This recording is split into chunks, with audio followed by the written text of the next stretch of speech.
marché boursier est rempli d'individus qui connaissent le prix de tout, mais la valeur de rien. Qui a dit ça? C'est Geraldine West, aussi connue comme la grande dame des dividendes. Avant de vous raconter un peu son histoire et de vous présenter sa stratégie d'investissement en bourse pour vous aider à améliorer la vôtre, je vous invite à liker cette vidéo quand vous l'aurez terminée si vous l'avez trouvée intéressante ou qu'elle vous a appris quelque chose, et à vous abonner. Geraldine West est née le 16 mars 1926 à San Francisco, en Californie. Elle a grandi dans une famille qui valorisait l'éducation et la connaissance. Dès son plus jeune âge, elle s'est intéressée aux finances et s'est vite passionnée pour le sujet, à tel point qu'elle a décidé de faire des études dans le domaine à l'université de Berkeley. Mais après avoir obtenu son diplôme universitaire, elle a été confrontée à une industrie financière qui était à l'époque encore dominée par les hommes et où les postes réservés aux femmes étaient plutôt de nature administrative ou secrétariale. Et comme Géraldine, elle ne voulait pas d'un poste d'assistante administrative ou de secrétaire, elle a finalement décidé de créer son propre bulletin d'information financière en 1966. Il s'appelait Investments Quality Trends et il était publié sous le pseudonyme masculin J. Weiss car elle voulait à tout prix éviter les préjugés et elle avait envie d'être prise au sérieux. Ce n'est qu'en 1977, soit 10 ans après le lancement de son bulletin d'information dans lequel elle donnait des conseils d'investissement à ses abonnés, qu'elle a révélé sa véritable identité lors d'une apparition dans l'émission de télévision Wall Street Week with Louis Recuseur. À cette époque-là, elle touchait une très large audience grâce à des conseils d'investissement extrêmement pertinents et efficaces pour ceux qui les suivaient. Mais alors, quelle était sa stratégie? Pour elle, le véritable indicateur de la santé financière d'une entreprise, ce n'était pas les bénéfices, mais les dividendes. Elle considérait en effet que les bénéfices pouvaient être manipulés et faussés par des astuces comptables, mais elle jugeait qu'en revanche, une entreprise qui versait régulièrement des dividendes montrait qu'elle avait les moyens de récompenser ses actionnaires et qu'elle était donc financièrement solide. Le moment idéal pour acheter une action d'après elle, c'est quand son rendement en dividendes est élevé par rapport à son rendement moyen historique. Pourquoi? Parce qu'un rendement élevé signifie souvent que le prix de l'action est bas. Autrement dit, si le dividende est toujours le même mais que le prix de l'action baisse, alors le rendement augmente. Selon Géraldine, ça représentait une opportunité d'achat puisque c'était le signe qu'une action était sous-évaluée. A l'inverse, elle s'était fixée pour règle de vendre ses actions lorsque le rendement devenait historiquement bas, parce que ça signifie souvent que l'action a beaucoup monté en prix et donc qu'elle est peut-être surévaluée. Pour elle, ça marquait donc le moment de se séparer d'une position. Mais Geraldine West ne se contentait pas de choisir n'importe quelle entreprise qui versait des dividendes. Une entreprise devait cocher des critères très stricts avant de pouvoir intégrer son portefeuille. Premièrement, comme dit un peu plus tôt, le rendement du dividende devait être élevé par rapport à la moyenne historique de l'entreprise. Deuxièmement, l'entreprise devait avoir augmenté ses dividendes de manière régulière pendant plusieurs années. Il s'agissait d'au moins 10% pendant les 12 dernières années. Troisièmement, l'action devait être évaluée à moins de 2 fois la valeur de ses actifs nets. Quatrièmement, le ratio cours sur bénéfice ou PER ne devait pas dépasser 20. Cinquièmement, le payout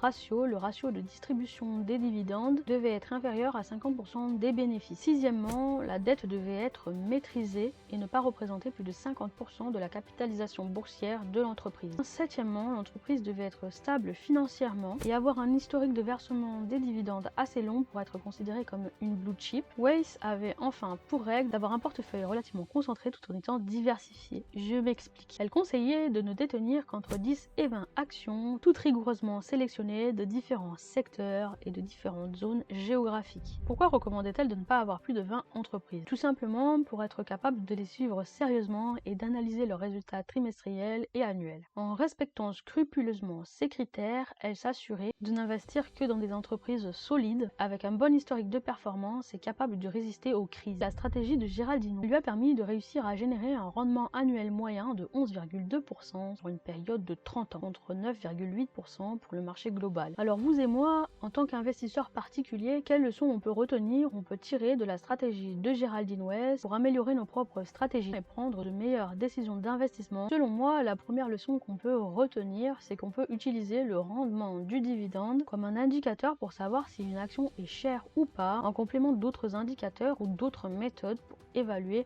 la juste valeur d'une action. La deuxième leçon très importante qu'on peut retenir de sa stratégie, c'est que c'est important de diversifier son portefeuille et de ne pas mettre tous ses œufs dans le même panier, même quand le panier nous semble très solide, mais qu'il ne faut pas non plus en avoir trop, soit beaucoup plus que 20, et risquer de tomber dans ce que Peter Lynch appelait la diversification, parce qu'on doit en principe être capable de suivre sérieusement les résultats de toutes les entreprises qu'on a en portefeuille. Et si on en a trop, dans la mesure où on n'est pas des investisseurs professionnels et qu'on passe pas tout notre temps le nez dans des rapports rapport trimestriel ou annuel ou à interpréter les ratios des entreprises qu'on a en portefeuille, c'est impossible. Il faut donc en avoir un nombre raisonnable, comme le recommandait Géraldine West, et entre 10 et 20, ça semble être un bon équilibre. Enfin, la troisième leçon qu'on peut tirer de sa stratégie et qui est la plus importante à mes yeux, c'est qu'on doit toujours bien faire nos devoirs et faire des recherches approfondies, des analyses fondamentales approfondies avant de prendre toute décision d'investissement dans une entreprise pour s'assurer qu'elle coche bien tous les critères de la stratégie qu'on a décidé de suivre. Et vous, dites-moi dans les commentaires quelles leçons on peut selon vous retenir de la stratégie de la grande dame des dividendes. Et avant que vous ne partiez, je me permets de vous inviter à liker cette vidéo si elle vous a plu ou appris quelque chose et à vous abonner parce que d'autres vidéos du même genre arrivent très bientôt. C'était Léa BS, je vous dis